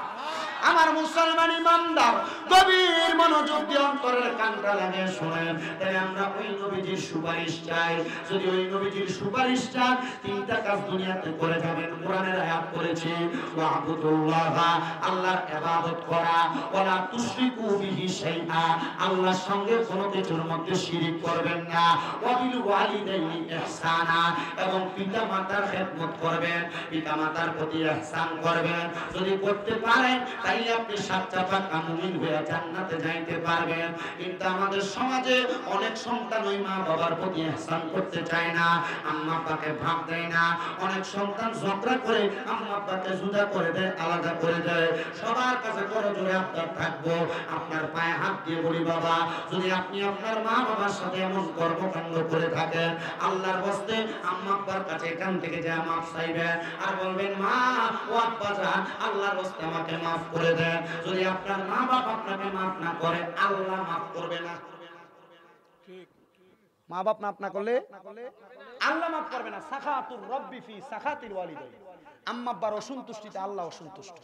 আল্লাহ যদি অসন্তুষ্ট হয় আপনি maaf পাবেন, maaf পাবেন।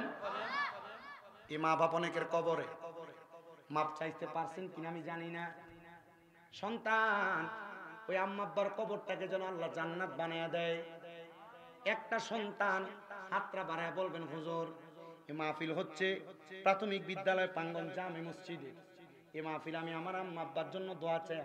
আগামী 2 মাসে, আগামী 5 মাসে, আগামী 1 বছরে আমি 10,000 টাকা দান করব আমার মা বাবার জন্য দোয়া চাই। পারবে তো 10,000? বেশি হয়, 10,000 টাকা দান করব, আমার মার জন্য দোয়া করবেন। সন্তান আমি আপনাকে একটা হিরিক প্রদান করি, মা বাপ যদি বাইসা থাকতো, যদি আপনি মাসে 1000 টাকার ফল কিনা খাওয়াইতেন 12 মাসে, মা বাপ যদি বাইচা থাকতো ভাত যদি খাওয়াইতেন, প্রতি মাসে যদি 2000 করে লাগতো, 12 মাসে 24,000। একটা ছেলে হুজুর পারলে এখন দিব, না পারলে 2 মাস পর দিব, না পারলে 5 মাস পর দিব, না পারলে 1 বছর পর দিব।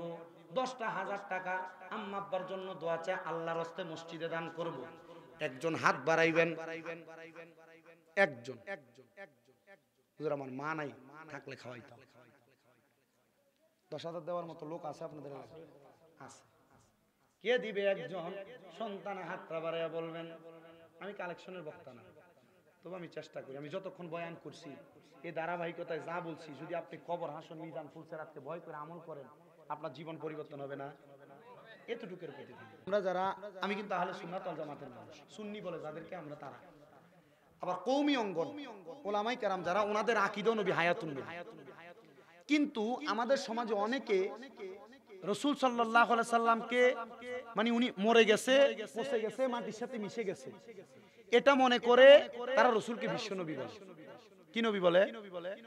আমি এটা বলার কারণে কাফের বলছি, কিন্তু আমার এটারে কি করছে ওই আজহারি সাহেব যে বিশ্ব নবী বলে এটার সাথে মিলাইয়া বলছে আমি আজহারি সাহেবের কাফের। বুঝতে পারছেন তো? এই জন্য ভাই এটা ওই ভুল ভিডিও দেখাবি প্রশ্ন, তো আমি এমন বিভ্রান্তকর কোনো কিছু নিয়ে আমি কথা বলি না, এটা বলা আমার অভ্যাস নাই। কারণ একটা কথা আমি যদি বইলা ফেলি, এই কথার কারণে যদি সমাজে বিভ্রান্ত হয়, এটার জন্য আপনাদের আগে আমারে কবরে ফিরে। কথা বুঝতে পারছেন তো? এই জন্য কাটসাট ভিডিও সিডিও যেগুলো, এগুলার কারণে আমি চাই না যে সমাজে বিভ্রান্ত হোক। যে ছেলে ভিডিও বানায় ছাড়ছে তার ফোন দিয়ে আমি বলছি ভাই সাহেব এই ভিডিওতে তুমি কাইটা সাল্লা, এটার কারণে যে মানুষ বিভ্রান্ত হবে, গুনার বাক্যে আমারে দিবা না তুমি নিবা। এ আমার কল কাইটা দিছে, এরপর থেকে আমি আর কল দিছি 21টায়, আমার কল ধরে নাই। বুঝতে পারছেন? এই জন্য এই সমস্ত বিভ্রান্তকর কোনো কিছুতে কখনো কান দিবেন না। মনে করেন কোনো বক্তাই বলছে, কোনো বক্তাই কোনো বিভ্রান্তকর কথা বলছে, আমি 2 ঘন্টা ওয়াজ করি, 1 ঘন্টা ওয়াজ করি, 1.5 ঘন্টা ওয়াজ করি, আমার মুখ দিয়ে সব কি ভালো কথা বের হবে? 10টা কথার ভিতরে 2টা ভুল হবে। এই ভুলটাকে আপনি বাদ দেন, যেটা সঠিক এটা মানেন, ঠিক আছে? আল্লাহ আমাদেরকে বোঝার তৌফিক দান করুন। এজন্য এই যে প্রশ্ন দিয়েছেন এটা কাটসাট ভিডিওর প্রশ্ন, এসব প্রশ্নের সম্মুখীন আমি হইতে চাই না। আচ্ছা, 10,000 টাকা দিবেন, আম্মা আব্বার জন্য দোয়া চায়া, হুজুর আমার মা বাপ নাই, আম্মা আব্বার জন্য দোয়া করবেন, আমি 10,000 টাকা দিবেন। ওই যে আমি ঘোষণা দিছি 2 মাস পর, 5 মাস পর, 1 বছর পর 10,000 পারবেন না, হুজুর 5 ওয়াক্ত নামাজের মহাব্বতে আমি 5,000 টাকা দান করব, আমার আম্মার জন্য দোয়া করবেন, আব্বার জন্য দোয়া করবেন, আমি 5,000 টাকা দিব। আছেন কেউ? আপনার নাম কি বড় ভাই? আব্দুল লতিফ ভাই, বাড়ি কোথায়? নিসমারাই। আল্লাহ কবুল করে, মঞ্জুর করম। জনাব মোহাম্মদ, হ্যাঁ হালুমিয়া, উনি 100, আরো 9 জন 100 করে দিবেন, তাহলে আমি জিকিরটা শুরু করব। এই যুবক পোলাপান যারা জিকিরের কথা বলছে এদের থেকে টাকা নিতে, আপনি দেন 100, দেন ফেরত দিব 100, না লাগবে না, 200 ঠিক আছে। আচ্ছা ঠিক আছে, 200 পাইলাম। আরো 8 জন 100 করে দিবে, তারপর জিকির করবে। আরো আসছে, এগুলো তাড়াতাড়ি দেখেন তো, একবার দিয়েছেন আবার দিবেন। নুরুল বউ দান করেছেন 60 টাকা, আল্লাহ কবুল করো, আমি। এরপরে আছে নাকি দেখেন তো, আপনি দাঁড়াইছেন বসে, আরেকজন দিছে, মাত্র পাইলাম 3 জন। হাবিব মিয়া 500 টাকা, মারহাবা। এ প্রিয় হাবিব পাগলের রাখছো কেন দূরে। হ্যাঁ, জিকির হবে কার? হাবিব মিয়া বিয়ে করবে, আল্লাহ সুন্দর একটা বউ দান করবে, আমিন করেন। সবাই একটু মুহাব্বতে জিকির করেন। আল্লাহ আল্লাহ আল্লাহ আল্লাহ আল্লাহ আল্লাহ। ও মাহবুব মাওলা রে, আমি কি নাম দইরা রাখবো তোমার, মাশাআল্লাহ আল্লাহ আল্লাহ আল্লাহ আল্লাহ। ও মাহবুব মাওলা রে, আমি কোন নাম লইয়া রাখবো তোমার, মারহাবা আল্লাহ আল্লাহ। একটা কাইলা মৌসা নবীজি, তার ডাকে দে সারা দিলা তোর বাজারে, মারহাবা আল্লাহ আল্লাহ। খোদার নূরে পাবার জলে, খোদার নূরে পাবার জলে, মুসা নবী চলে না, আমি কোন নাম লইয়া রাখবো তোমার, মারহাবা আল্লাহ আল্লাহ। আমার না কুইয়া আল্লাহ আল্লাহ রাখ সময় আল্লাহ আল্লাহ। আরাকে তাহলা ইব্রাহিম নবী, তার ডাকে দে সারা দিলা আগুনে সে, মারহাবা আল্লাহ আল্লাহ। আগুন হইল ফুল বাগিচা, আগুন হইল ফুল বাগিচা, নবী তো চলে না রে, আমি কোন নাম লইয়া রাখবো তোমার, আল্লাহ আল্লাহ। ও মাহবুব মাওলা রে, আমি কোন নাম লইয়া রাখবো তোমার, মারহাবা আল্লাহ আল্লাহ। আরেক ডাকলে ইউনুস নবীজি, তার ডাকে দে সারা দিলা মাছের পেটে, মারহাবা আল্লাহ আল্লাহ। দোয়া ইউনুসের রসিলায় মাফ করিলা তাহারে, আল্লাহ কোন নাম লইয়া রাখবো তোমার, মারহাবা আল্লাহ আল্লাহ। নবী ছাড়া আপন কেহ না, হায়রে মুমিন বান্দার, নবী ছাড়া আপন কেহ না, মারহাবা আল্লাহ আল্লাহ। রাহমাতুল লিল আলামিন, আপনি উম্মতের জামিন, গুনাহগার উম্মতের আপন জামান, উম্মতের লাগিয়া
সাল্লাম। 10 জন চাইছিলাম 100 করে পাই নাই। এরপর আর আছে থাকলে দিও তাড়াতাড়ি। আল্লাহ যেন সবাইকে কবুল করে, জোরে বলেন আমিন। আসলেন নবী এই দরাতে রহমত বরকত নিয়ে। আসুন সবাই তাজিমে সালাম দেই ওই নবীর ইয়া নবী।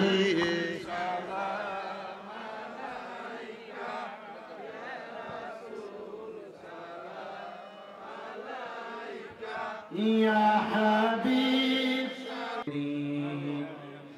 মাবুদ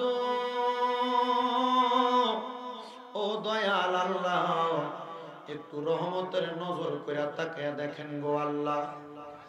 এই টাঙ্গাইল জেলার অন্তর্গত দেলদুয়ার থানাধীন নিচপাড়া সরকারি প্রাথমিক বিদ্যালয় সংলগ্ন জামে মসজিদের মাঠ প্রাঙ্গণে নিচপাড়া এলাকাবাসী এবং যুব সমাজের যৌথ উদ্যোগে তৃতীয়তম বার্ষিক ওয়াজ ও দোয়ার মাহফিলের ইন্তজাম করে আমার সঙ্গে ওলামায়ে কেরাম, দাড়ি পাকা মুরব্বী বাবারা, যুবক নওজোয়ান ভাইয়েরা, ছোট্ট ছোট্ট মাসুম বাচ্চারা, পর্দার অন্তরালের আমার কত মা বোনেরা, আল্লাহ মুনাজাতের মধ্যে দুইখানা হাত বাড়িয়েছে। আল্লাহ আল্লাহ, যার হাত তোমার কাছে মায়া লাগে, পছন্দ হয়, ওই হাতের উসিলায় আমরা প্রত্যেকের জীবনের গুনাহগুলো মাফ করে দাও।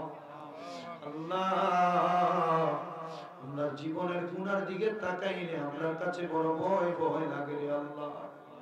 না জানিয়ে গুনার কারণে আমরা জাহান্নামের অতল গহ্বরের মধ্যে পড়ে যাই। না জানিয়ে গুনার কারণে আল্লাহ তোমার কাছে আসামির বেশে আমরা হাত পা ফিরে ফেলি গো আল্লাহ। মাবুদ, কাল ময়দানে মাশরে আপনি আমাদেরকে গুনাহগার বলে ডাক দিয়ে হাসরবাসীর সামনে লজ্জা দিবেন না। আল্লাহ, আমরা গুনাহগার, আমরা মাফ চাই গো আল্লাহ।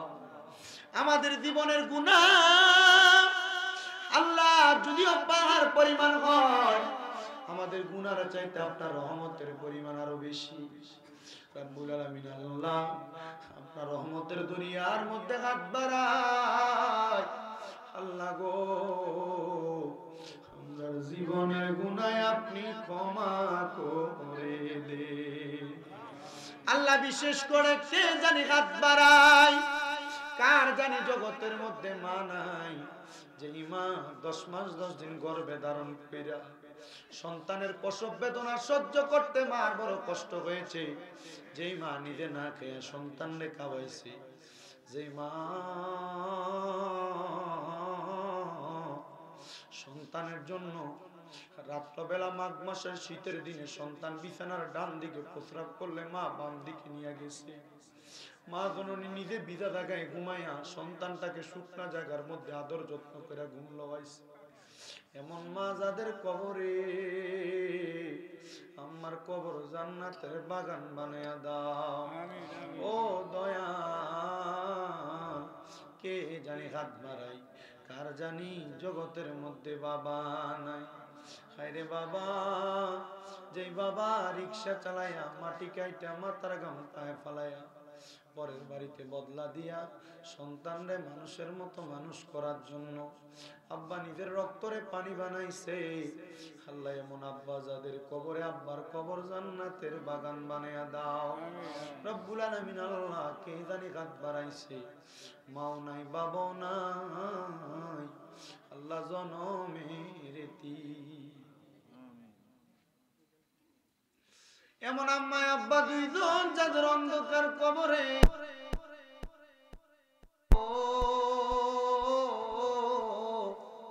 আমরা মাপ চাই, মা বাবার কবর জান্নাতের বাগান বানায়া দাও। মরিয়া গিয়াছেন আল্লাহ, আল্লাহ যারার মা বাবা মাফ করিয়া দেন না গো আল্লাহ, কবরে রাজা। আম্মায় আব্বা চলে গেছে, আল্লাহ যারা রে পালাইয়া তারা রে রাইখা গো গেছে কান্দিবার লাগিয়া। কত আদর করছেন আম্মায় আব্বা, দুধ কলা খাওয়াইয়া, এখন কেমনে শুইয়া রইলেন কবর দেশে যাইয়া। মাবুদ, যাদের মা বাবা কবরে, আম্মা আব্বার কবর নাজাতের ফয়সালা করো।